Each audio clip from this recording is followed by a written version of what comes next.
What about the kids? You don't have kids still? I do have a husband.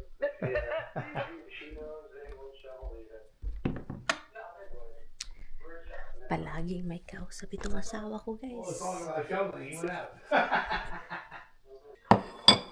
Pakainin ko na itong mga alaga ko kasi magluto pa ako ng pagkain kasi magkaiba po yung pagkain namin ni Tami.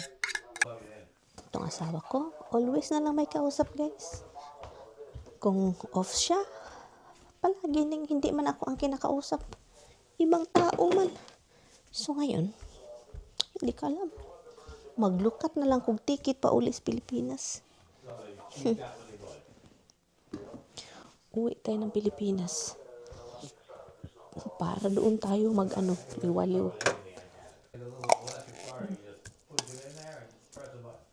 Yun yung kausap niya ngayon. Yun yung anak ng may-ari ng kumpanya. Yun sila dalawa talaga magkasundo, guys. So kaya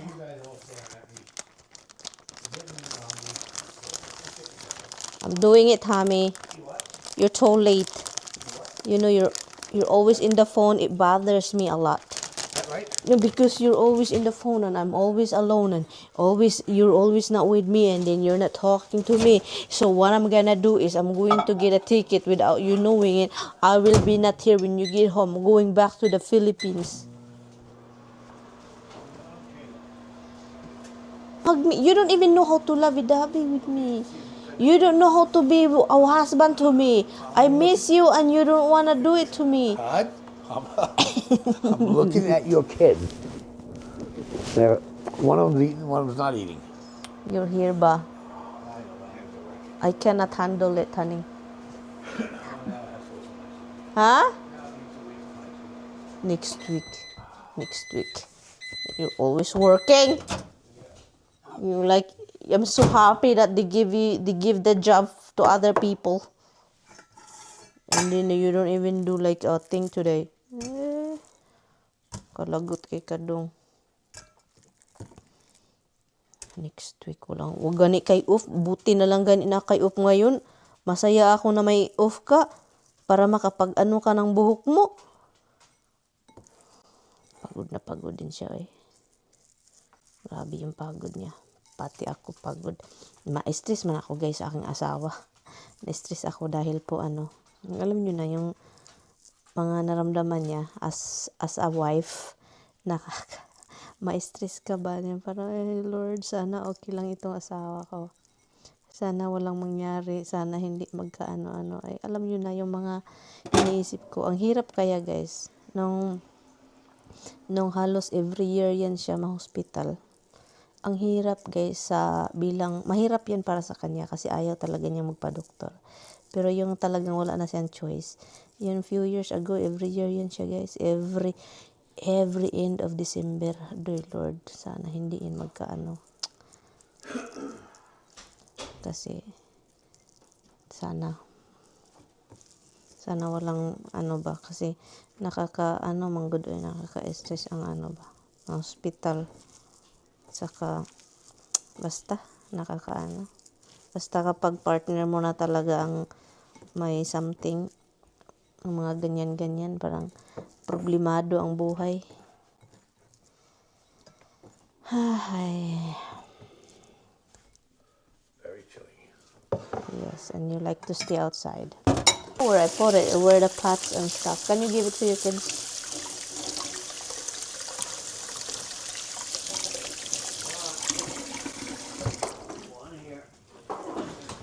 Are you, are you singing, love? My husband is singing. Ay, itong ligo na ang ating gagamitin. Kasi, guys, yung the last time nagawa ko, ay, nako. Tinapon ko, guys, yung sabaw at sardinas. Hindi ko kinain, guys. Alam niyo bakit, guys? Dahil sa ibang amoy. Pero ito, ligo pa rin siya, pero with, yung bago nila kalamansi. 27 pa ito, expire 2027. So, sardines. Are you okay? I'm cooking sardines? Are you gonna have some? No. Bakit no good? Oh, you are very quick to answer, love. Sardines is the best policy. Chay, nang watching na po si Tami anang ghost ba? Kaya nag-urom-urom na ako dire. Watching na po gaan ng Ghost Whisperer. Gipang urom na ko. May nagsasabi na, Mirian, you are, you're not using all your onions. O, diba English? Sabi ko, yes, hindi naman talaga yan magagamit lahat ng onion, guys. Pero, alam nyo, nilagay namin na yun sa freezer. Kasi sabi pa, delikado daw kapag hindi daw magamit ang onion, buo. Kailangan daw gamitin lahat. Hindi naman yan magamit, lalo na dito sa Amerika, ang mga gamit, ang mga ano nila ay sobrang laki. Hindi mo siya pwedeng maluto-luto lahat. So, ang mangyayari, ilagay sa refrigerator. Agoray. Amoy, gid siya, kalamansi nga. Kalamansi nga siya eh. Ano ka ba, Mirian? Kalamansi siya. If you're gonna divorce me, I don't... That's a cat toy. If you divorce me, I don't have money. Where should I get the money, Han? Just empty out the bank account. You're good to go. No, if you're not gonna give me none. You just take it. No, but the house is mine. Take the house too. You keep paying the bills, otherwise the bank will take it back from Oh, you. what if we get divorced and then we both stay still together? That would be weird. That would be just weird. Wait, Weirdness. because you're not bringing girlfriend, I will be still mad. You'd be mad. We're divorced. I'm jealous still. Oh, well, you can't do that. Huh? You can't do that. Why? Your son will be unhappy, honey. He won't be unhappy. He'll go with you. Wait, what are you doing? Talk. He said, "That's my toy. Dad. Give me my toy." He said, "Dad took it away from me the other day. Why?" It was on the floor. I was lying with it and playing with it, and Dad came and took it away. Habs, come on. Look, Han, the sardines is no head, honey. It's like headless.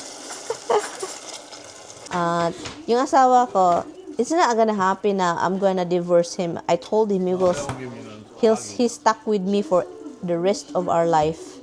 Right, love? Yan yung palagi kong sinasabi niya. Kahit pa mag-away-away kami, walang mangyayaring divorce. Kasi sabi ko sa kanya, walang mangyayaring divorce kami. Kasi divorce is not an option. Yan siya. Walang option ng divorce. Divorce ay, if you don't love me, we can be friends forever and stay together. It's really not good. That's why I always clean that counter, guys. Kasi the two of them are very spoiled. He make him like how many times I clean it with a Clorox wipe. He says, "I drink my milk with my dad." Okay, cheers. Cheers. Guys, this is ridiculous. Look at him, honey. He's watching you like you guys are like a partner. Look. Allah, it's spoiled, eh? That's okay, guys. You know what? Even though it's crazy, but we love him so much. I clean that counter, guys. I do. That's why I bought the thing. I bought the Clorox wipe. Kasi, that's the reason.